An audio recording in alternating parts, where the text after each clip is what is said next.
जय जय रघुवीर समर्थ. दशक पहिला, समास 9वा. परमार्थ स्तवन. श्रीराम. आता स्तवू हा परमार्थ, जो साधकांचा निज स्वार्थ, नांतरी समर्थांमध्ये समर्थ योग हा. आता परमार्थांचे गुण वर्णन करून सांगतो, कारण परमार्थ हेच साधकांचे मुख्य ध्येय असून मानवी जीवनात सर्वोत्तम समर्थ योग परमार्थच आहे. तरी परम सुगम, परी न जनाशी झाला दुर्गम, का जयाचे चुकले वर्म सत्संगमाकडे. खरे पाहिले तर परमार्थ अत्यंत सोपा आहे. संत समागम केला तर त्याची सहज प्राप्ती होते, पण लोकांना हे मर्म कळत नाही, त्यामुळे त्यांना तो अति दुर्गम वाटतो. नाना साधनांचे उदार, हा रोकडा ब्रह्म साक्षात्कार, वेदशास्त्री जे सार, ते अनुभवास ये. परब्रह्म प्राप्तीची अनेक साधने आहेत, पण त्यांचे फल कालांतराने मिळते व संत समागम हा रोकडा व्यवहार आहे. म्हणजेच त्याने ब्रह्मसाक्षात्कार हे फळ तत्काळ मिळते. वेदशास्त्रांचे जे सार, तो ब्रह्मसाक्षात्कार तत्काळ अनुभवास येतो.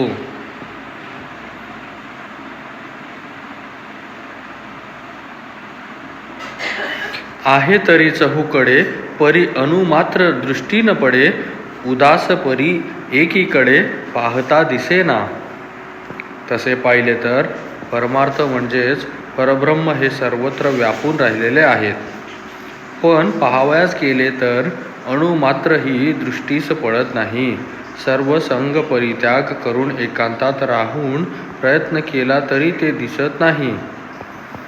समर्थ सांगतात, आकाश मार्गी गुप्त पंथ, जाणती योगीये समर्थ, इतरास हा गुह्यार्थ सहसा ना कळे. जे योगी असतात तेच सुषुम्ना नाडीद्वारे षटचक्रे भेदून हृदयाकाश मार्गाने गुप्तपणे स्वरूप दर्शन करू शकतात. त्यांच्या ठिकाणीच या मार्गाचे ज्ञान व तो आक्रमण्याची क्षमता असते. सामान्य लोकांना हे सहसा कळत नाही. साराचेही निजसार, अखंड अक्षय अपार, नेऊन सकती तस्कर काही केल्या. समर्थ पुढे सांगतात, परमार्थ हा सर्व सारांचेही निजसार असून तो अखंड अक्षय व अपार असा परब्रह्म स्वरूपच असतो. त्यास कुणी चोरू शकत नाही. तयास नाही राजभये, अथवा नाही अग्निभये, अथवा स्वापद भये बोलोच नये. त्यास राजभय नाही, अग्निभय नाही, अथवा स्वापद भय नाही, असल्या भयाची गोष्टच कुणी बोलू नये. परब्रह्म हे हालवेना, अथवा ठावही चुकेना, काळांतरी चढेना.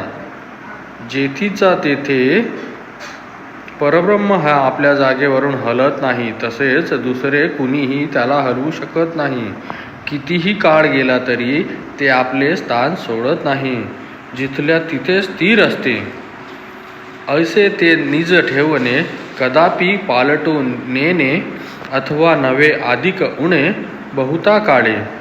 तरी अशी ही अगदी स्वतःची खास ठेव आहे, त्यात कधीही परिवर्तन होत नाही, अथवा कितीही काळ लोटला तरी त्यात अधिक उणे होत नाही.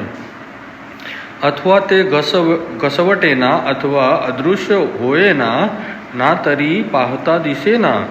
गुरु अंजनेवीन. त्याचप्रमाणे ते झिजतही नाही व अदृश्यही होत नाही, पण असे असून गुरुकृपेच्या अंजनाशिवाय पाहू गेले ते दिसतही नाही. मागायोगीये समर्थ, त्यांच्याही निजस्वार्थ, यासी बोली जे परमार्थ, परमगृह्य मनोनी.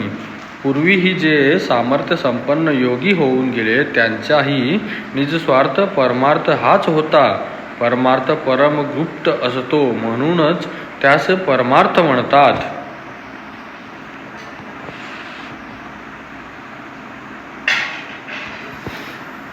जेही शोधून पाहिला त्यासी अर्थ सापडला, येरा असो नि अलभ्य झाला जन्मोजन्मी. ज्यांनी त्याचा शोध घेऊन प्रयत्न केला त्यांना त्याची प्राप्ती झाली. जे असा प्रयत्नच करीत नाहीत त्यांना तो जवळ असूनही कित्येक जन्म गेले तरी त्याची प्राप्ती होत नाही. अपूर्वता या परमार्थाची वार्ता नाही जन्ममृत्यूची, आणि पदवी सायोज्यतेची सन्निधीची लाभे. हा परमार्थ फार अपूर्व आहे. त्याच्यापाशी जन्म मृत्यूची वार्ताही नसते. उलट बसल्या ठिकाणी अगदी सहज सायुज्यतेची योग्यता परमार्थामुळे प्राप्त होते. माया विवेके मावडे, सारासार विचारकडे, परब्रह्म तेही निवडे अंतर्यामी. सारासार विवेकामुळे मायेचे पलट नाहीसे होते व अंतर्यामी परब्रह्माचा साक्षात्कार होतो. ब्रह्म भासले उदंड, ब्रह्मी बुडाले ब्रह्मांड, पंचभूतांचे थोतांड तुच्छ वाटे. सर्वत्र ते परब्रह्मच व्यापून आहे अशी अनुभूती येऊन त्यात ब्रह्मात जणू ब्रह्मांड बुडून जाते आणि पंचमहाभूतांचा हा अफाट पसारा तुच्छ वाटू लागतो.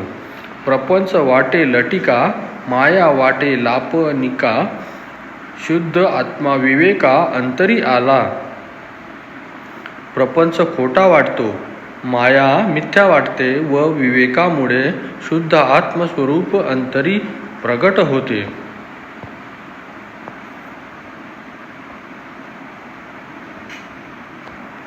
ब्रह्मस्थित बाणला अंतरी, संदेह गेला ब्रह्मांडाबाहेरी. दृश्यांची जुनी जरजरी कुटी झाली, अंतरंगात स्वस्वरूप पाहून स्वस्वरूपानुभव आला म्हणजे संशय कुठल्या कुठे नाहीसा होतो. हे सर्व दृश्य विश्व जुनाट फाटलेले विटलेले वाटू लागते. ऐसा हा परमार्थ जो करी त्याचा निज स्वार्थ, आता या समर्थास समर्थ किती म्हणून म्हणावे. परमार्थ हा असा आहे जो करील त्याच्या जन्माचे सार्थक होते. हा इतका श्रेष्ठ थोर व उत्तमोत्तम आहे की त्याची प्रशंसा तरी किती करावी.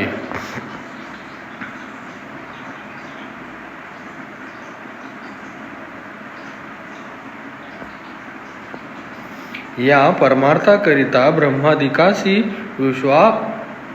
विश्रामता योगी पावती तन्मयता परब्रह्मी.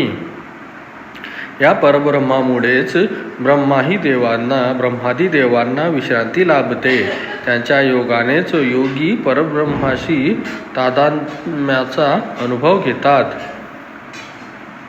परब्रह्म सकळास विसावा, सिद्ध साधू महानुभाव, सेखी सात्विक जड जीवा सत्संगे करुणी. सिद्धू साधू महानुभव इत्यादी सर्वांना परमार्थामुळेच विसावा प्राप्त होतो. एवढेच नव्हे तर सामान्य जड पण सात्विक जीवांनाही संत संगतीने हा लाभ मिळू शकतो.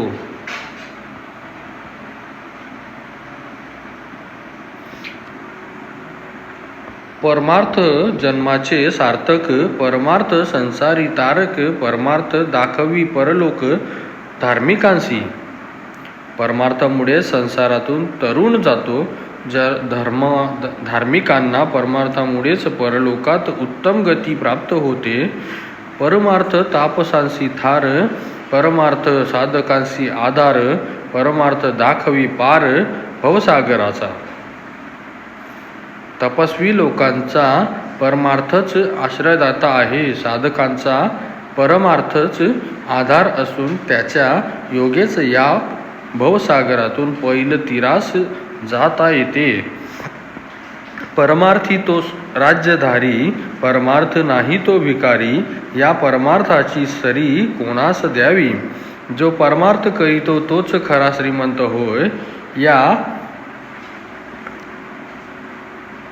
व जो परमार्थ करीत नाही तो खरा भिकारी, अशा या परमार्थाची तुलना तरी कुणाबरोबर करावी? अनंत जन्मीचे पुण्य जोडे तरीच परमार्थ घडे, मुख्य परमात्मा आतुडे अनुभवासी.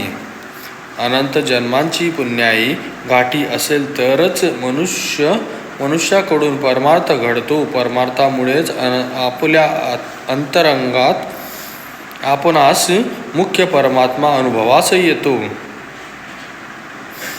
जेने परमार्थ ओळखिला तेने जन्म सार्थक केला. येर तो पापी जन्मला कुलक्षया कारणे.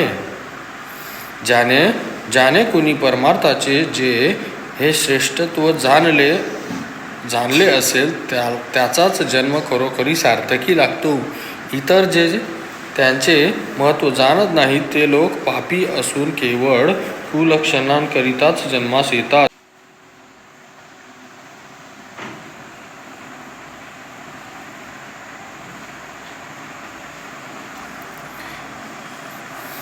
असो भगवत प्राप्ती विन करी संसाराचा सीन, त्या मूर्खावलोकन करूच नये.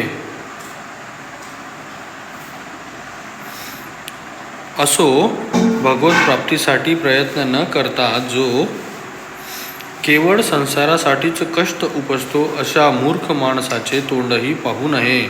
भल्याने परमार्थी भरावे, सर्व शरीर सार्थक करावे, पूर्वजास उद्धारावे, भक्ती करुणी. चांगल्या माणसाने हा मनुष्यदेह परमार्थी लावावा व या नरदेहाचे सार्थक करून घ्यावे. त्याने भक्ती करून स्वतःचा व पूर्वजांचाही उद्धार करून घ्यावा. इति श्री दासबोधे गुरुशिष्य संवादे परमार्थ स्तवननान समास 9वा समाप्त. जय जय रघुवीर समर्थ.